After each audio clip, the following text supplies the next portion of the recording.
So today I want to go over the first endgame druid build I've been using in season 4 of Diablo 4, and this is going to be a Stormclaw Druid build. Now you are going to need one unique for this build to actually work, and that's going to be the Great Staff of the Crone, which the special is Claw is now a storm skill and also casts Storm Strike at up to 150% normal damage. So now anytime you use Claw, it also casts Storm Strike, and Claw will be getting additional scaling. Now for this build to work optimally, we will be using another unique, but for the build to actually work, you only need Great Staff of the Crone. So whenever you get that, you can actually start using this. But if you want to use it once you're level 100 and past that, you will need the other unique we'll go over later in this video. And that brings us into our skills, starting with 5 points into Claw, which is going to be the main ability you're actually using on your bar. Upgrade 1 increases its attack speed. Upgrade 2 gives it a chance to attack twice. And whenever this procs, so Claw is used twice, it'll also cast 2 Storm Strikes. Then we have 5 points into Storm Strike. Upgrade 1 has a chance to immobilize. Upgrade 2 has a chance to make enemies vulnerable. Now, if you have some specific roles that we'll go over later in the video, the other upgrade for Storm Strike that makes it chain to more enemies can actually be better, but you need some specific roles for that to work. And then we're going down, we're getting Blood Howl, which is a big heal. Upgrade 1 reduces the cooldown on kill. Upgrade 2 gives us increased attack speed, which is the main reason we're taking this. Then we're taking Debilitating Roar, a big AoE damage reduction. Upgrade 1 fortifies you. Upgrade 2 heals you over its duration. Then we're going down, we're taking Poison Creeper. You activate it roots everything, does some poison damage. Upgrade 1 increases its duration. Upgrade 2 gives us a 20% increased critical strike chance by enemies strangled by the Poison Creeper. This is the main reason we're actually taking this massively increased critical strike chance anytime enemies are hit by this. Then we're going down, we're taking Hurricane, just an AoE around you. Upgrade 1 slows enemies. Upgrade 2 makes enemies deal less damage. Hurricane is pretty much only used to proc additional effects. Then we're going down, we're taking our Petrify ultimate. Stuns pretty much all enemies on your screen, makes them take increased critical strike damage, and if used against bosses, the duration is increased and you deal even more critical strike damage. Upgrade 1 increases its effect duration. Upgrade 2 gives it reduced cooldown when you kill enemies affected by it or when you hit a boss. And then we have our passive, starting with Predatory Instinct for increased critical strike chance to close enemies. Then we have 3 into increased movement speed while in Werewolf. Then we're going down, we're taking Ancestral Fortitude for increased resistances. Then we have Vigilance for damage reduction after using a defensive. This will be up most of the time. And this is much stronger now because damage reduction is much harder to get in Season 4. Then we're going down 1 into Elemental Exposure. A lucky hit, your storm skills can make enemies vulnerable. 3 into Endless Tempest to increase the duration of Hurricane. Then 3 into Bat Omen, another lucky hit, has a chance when dealing damage to vulnerable or CC'd enemies to spawn a lightning bolt to deal some damage. This will also proc a pretty important effect. Then we have 2 into Electric Shock, which is another lucky hit. When dealing lightning damage, you have a chance to immobilize enemies, but if the target is already immobilized, you do pretty massively increased damage to them. And our Storm Strike can already immobilize, and our Poison Creeper does immobilize. So our Storm Strike will be getting quite a lot of additional damage from Electric Shock. Then we're going down, we're getting Neurotoxin, so we can get Toxic Claws when we crit with Werewolf skills. It poisons the enemies. We care that they're poisoned, not actually about the poison damage. And that's because of Envenom, you deal increased critical strike damage to poison enemies. Then we have 3 into Defiance. Nature skills deal increased damage to elites. Then finally, we have our capstone, Bestial Rage. After being in Werewolf for 2 seconds, gain 30% attack speed for 15 seconds. After you're in Werebear for 2 seconds, deal 50% increased damage for 15 seconds. And that's multiplicative damage increase. Now this is pretty important because you actually have to play around this. So for the Werewolf, you're going to be in Werewolf anytime you're using your basics, so that's going to be super easy. But for Werebear, you actually have to play around Debilitating Roar. So Debilitating Roar is a Werebear skill, so when you use this, it'll put you into Werebear for a little bit. So you have to use Debilitating Roar and then stay in that form for 2 seconds, then you get 15 seconds of massively increased damage. It does take a bit of getting used to, but using this correctly just massively increases your damage. And then we have our Spirit Boons, starting with Wariness to take reduced damage from elites. We have Avian Wraith for increased critical strike damage. We have Pack Leader, which is a lucky hit that can reset the cooldown of your companion skills, so we can reset our Poison Creeper. We have Bolster, you fortify for 15% of your max life when you use a defensive skill. This is the main way we keep up a lot of our fortify. And then Calm Before the Storm, another lucky hit. Nature skills have up to a 10% chance to reduce the cooldown of your ultimate by 2 seconds, so we can just have Petrify up a lot more. This is actually going to be very strong specifically for bosses, so we can constantly get that pretty big damage increase. And then we have our Paragon Boards. Now this is going to be more of a starter board because you can change out a lot of these points depending on what type of gear you have and some other options you're able to change up. There's points you're able to change to get more or less resistances. There's points to be able to change to hit your armor cap if you need to. So just use this as an outline and change it to what you need to get all of these different stat caps. And starting off on our first board, we're going to have the territorial glyph, increase damage at close enemies, damage reduction from close enemies, which is a very important part of this glyph. Then board 1, we're going to be using Thunderstruck. Storm skills deal increased damage equal to 20% of your damage versus close, damage versus distant, currently at 39% increased damage multiplicative. So this is a pretty important node, gives a lot of damage. The glyph we're using is Earth and Sky, which increases the bonus to magic nodes within range, then makes nature skills deal increased damage to crowd control or vulnerable enemies. So from this, we get increased storm skill damage reduction from vulnerable, which is important, and an increase to secondary stats, so we can get the secondary bonuses of rare nodes throughout these different boards. Then we're going over to the right, we're taking the heightened malice board. While 3 or more enemies are poisoned near you, deal massively increased damage. When we're in AoE situations, everything's going to be poison. The glyph we're taking is Fang and Claw, another bonus to magic nodes. And while we're in Werewolf, we're just going to be dealing increased damage. And from this, we get damage to poison enemy increase, damage reduction from poison, and then some additional dexterity and intelligence. Then we're going to be going up. We're going to be taking the Inner Beast board, where we're not taking that node itself. The glyph we're taking is Werewolf, increased damage while in Werewolf, damage reduction while in Werewolf. Also, make sure to get the attack speed, rare, and magic nodes over here. Pretty big attack speed increases. Then we're going over, we're taking the Earth and Devastation board. Again, not taking the node itself. And we're going to be taking the Electrocution glyph, massively increase lightning bolt and dancing bolt damage. But the main reason we're taking this is enemies damaged by your lightning bolt or dancing bolts take 20% multiplicative increased damage from you for 5 seconds. And as we went over, one of our passives is a lucky hit to spawn lightning bolts that hit enemies. So this will be up a majority of the time, especially on bosses. Then for a final board, we're going back over, going down, going back over to the right, and we're taking the Lust for Carnage board. The glyph we're taking is going to be Spirit, massively increase critical strike damage, and then critical strikes increase the damage an enemy takes from you by 2% up to 12%. Now you want to take this board last because we really don't care about the secondary benefits of any of the rare nodes on this board. Also, make sure to get the attack speed, rare, and magic nodes within this board. And that brings us to our gear. Now starting off, for our gems, in your weapon you want basic damage increase. For your gear, you want increased max life. And for your jewelry, you first want to make sure you have capped resistances. That's going to be 70%. And if you need to increase those more, which you probably will, make sure to do that on your jewelry. If your resistances are capped, you can put armor in these, and the armor cap at 100 is like 9,300. Make sure you get that. And then if you're already capped on resistances, you can get armor gems. The cap at level 100 is around 9,300. And if you're already capped on that, use whatever else you want. And that brings us to the uniques we're going to be using. We already went over a Great Staff of the Crone. The other unique you're going to want to be using, especially if you're doing this as a more endgame build, we need the Pain Gorger's Gauntlet. The special of this is damaging enemies with a non-basic skill marks them for 3 seconds. When a basic skill first hits a marked enemy, the basic skill's damage is echoed to all marked enemies, dealing up to 200% increased multiplicative damage. So this is just a massive damage increase for our basic skills, and this is a big reason why we're not only taking Hurricane, but we're also taking Poison Creeper. Now there is a world into where you can get the duration of Hurricane so high that you could change Poison Creeper out for another defensive if you wanted to, because there is a tempering roll on rings that reduces the cooldown of Hurricane. You can get it on both your rings. Now I got really unlucky and didn't get it on either of my rings, but if you can get that temper on both your rings and you can upgrade your rings so those rolls are pretty upgraded, you can actually remove Poison Creeper and to go for something a bit more defensive, because Hurricane will be up most of the time, so you can keep this unique procced. And that brings us to our legendary powers, starting with our necklace, which the only thing we care about this specific power is when you cast a basic skill at or above 50% max resource, it deals up to 100% increased multiplicative damage. This is easily the most important legendary power because it just increases the damage of our basic skills by such an absurd amount 100%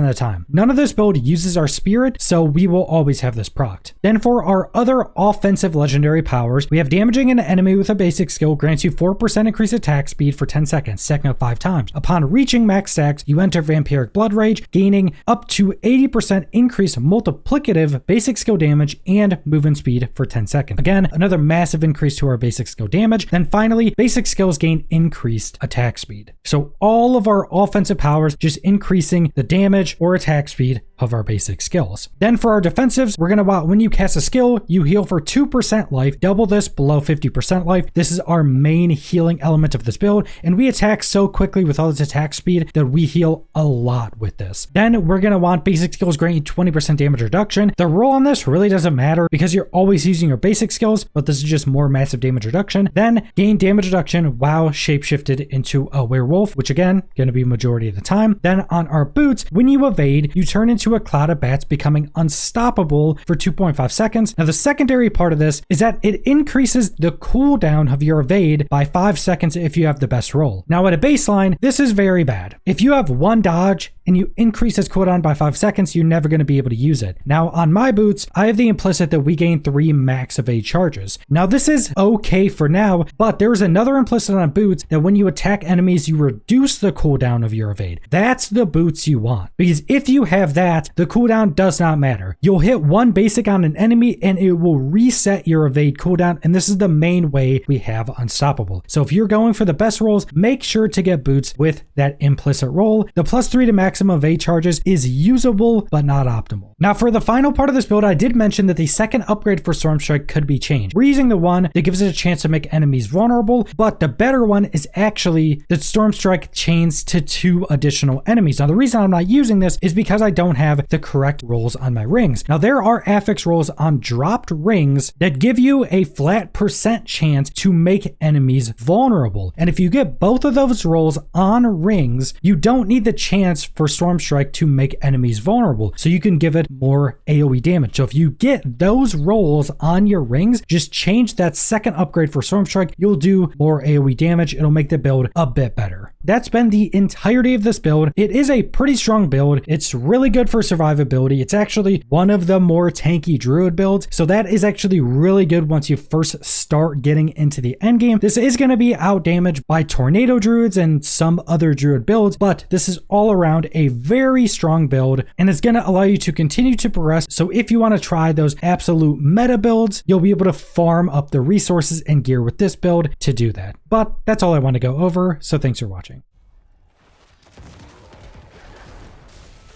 I'm not ready yet.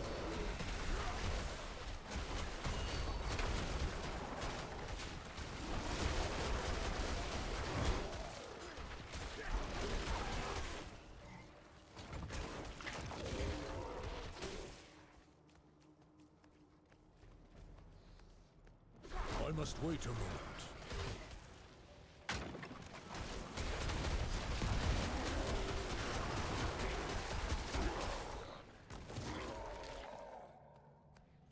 I must wait a moment.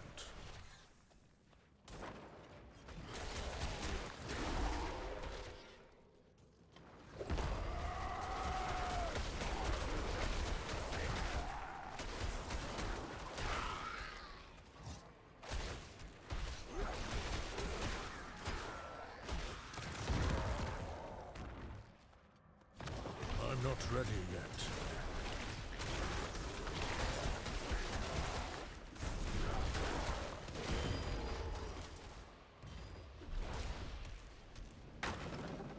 I must wait a moment.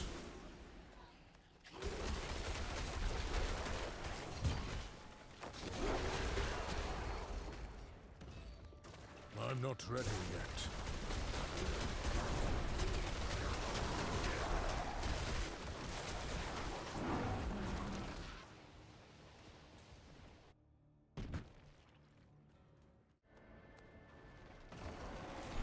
I'm not ready yet.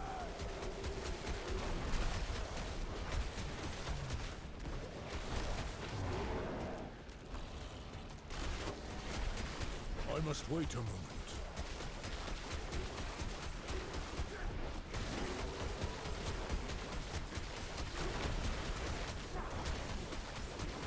I must wait a moment.